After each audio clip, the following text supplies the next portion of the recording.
Сәлем достар, Асалем арнасына қош келдіңіздер. Сіздермен бірге мен Ақжарқын.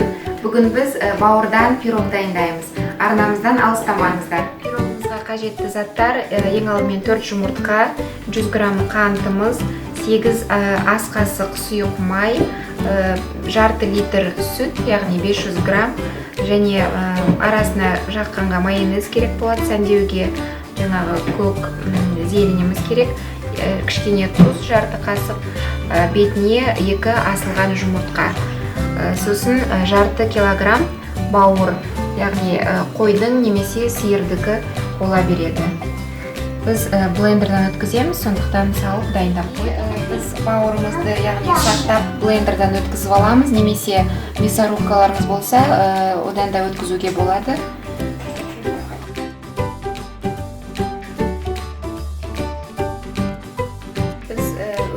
Болдық бауырымызды осындай жаңағы ұсақ қылып өткізесіздер. Мясорубкадан болсын, немесе ұсақтап пышақпен жаңа қолмен де турауға болады. Бауыр өте жұмсақ, сондықтан біз дайындап алдық. Біз 4 жұмыртқамызды жарып алдық.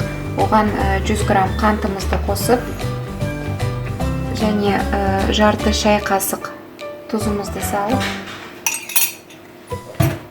әбден жақсылап араластырып ерітіп аламыз жұмыртқаға.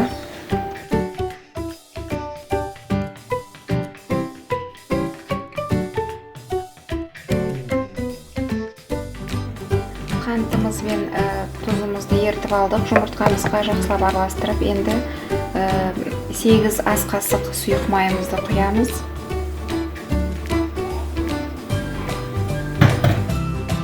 Және блендерға езіп қойған бауырымызды саламыз.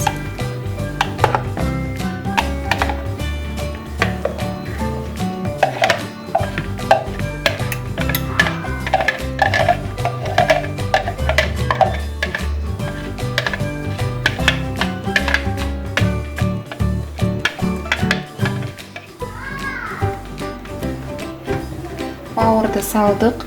Оның үстіне жарты литр сүтімізді құямыз.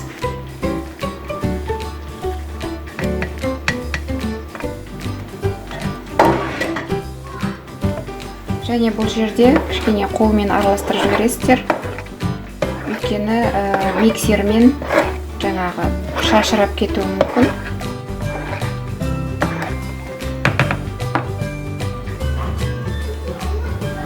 Енді осыған кішкене ұн қосамыз. Ұнның қаншалықты мөлшер кеткенін соңына таман айта жатармын. Қазір қоюлығына қарай ұн қосамыз. Мінекей достар, біз шамамен жаңағы 200 граммдай ұн қостық. Енді біз бұны миксерлеп жібереміз, өйткені ұнның ұсақ түйіршіктері болмасын, майда болу керек. Яғни құймақ тәріздес пісіреміз біз бұл жаңағы бауыр пирогымызды.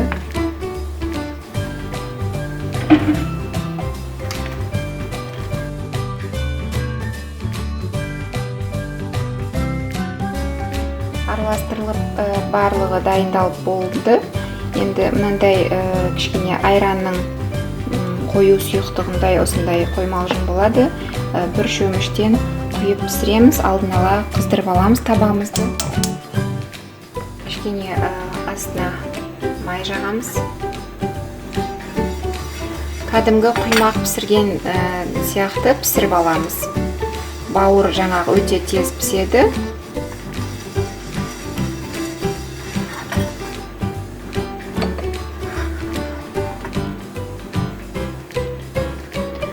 Табамызды қыздырып алдық.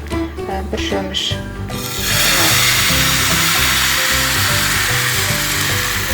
осылай құясыздар. Өте жұқа қылып керек емес. Осындай бір шөміш құйсаңыздар жетіп жатыр. Қазір шеті уже сарғайып құрғай бастағанда пісті. Мінекей жаңа шеттері құрғай бастады, және астын былай оңай жаңағы ажырап тұрса, онда уже асты құрғап пісті деген сөз. Екінші жағына аударамыз осылай. Мінекей біздің бір жаңағы бауырымыз пісіп болды. Осылай жаңағы орналастыратын ыдысыңызға салып аласыз.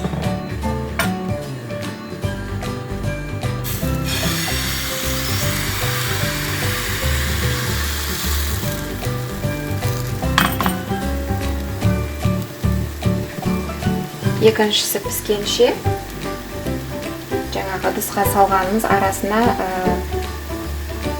бірден майонезіміз жағып отырамыз. Өйткені ыстықтай бірінің үстіне бірі келгеннен кейін бір-бірін жақсы ұстап тұрады. Яғни пирогымыз арасы ажырамай жақсы тұрады. Бұл бауыр өте жаңағы тез піседі, білесіздер, жаңа артық ұстасаңыздар қатайып кетеді. Бұлайда бауырды мысалы шала қуырып жатады, сондықтан өте тез піседі. Құймақ тәріздес. Мінекей екіншісі.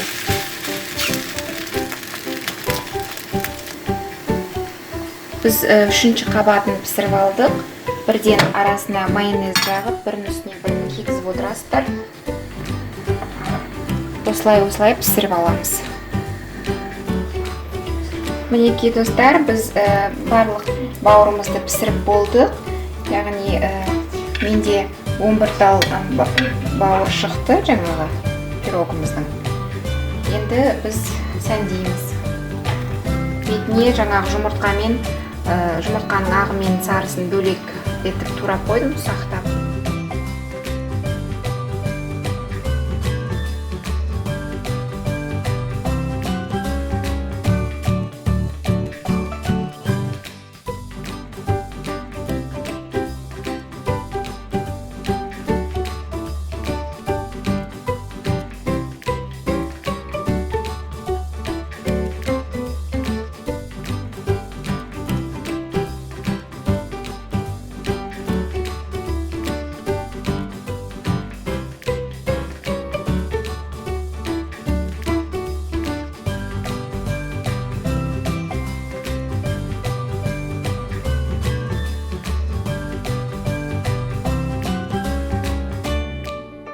Мінекей достар, осындай әдемі пирогымыз дайын болды.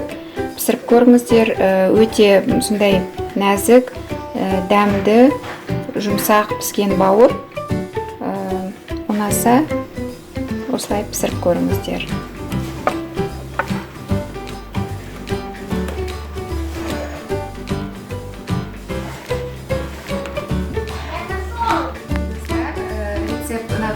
Бүгінгі бауыр пирогымыз пісіріп көріңіздер және каналыма жазылып лайк басуды ұмытпаңыздар.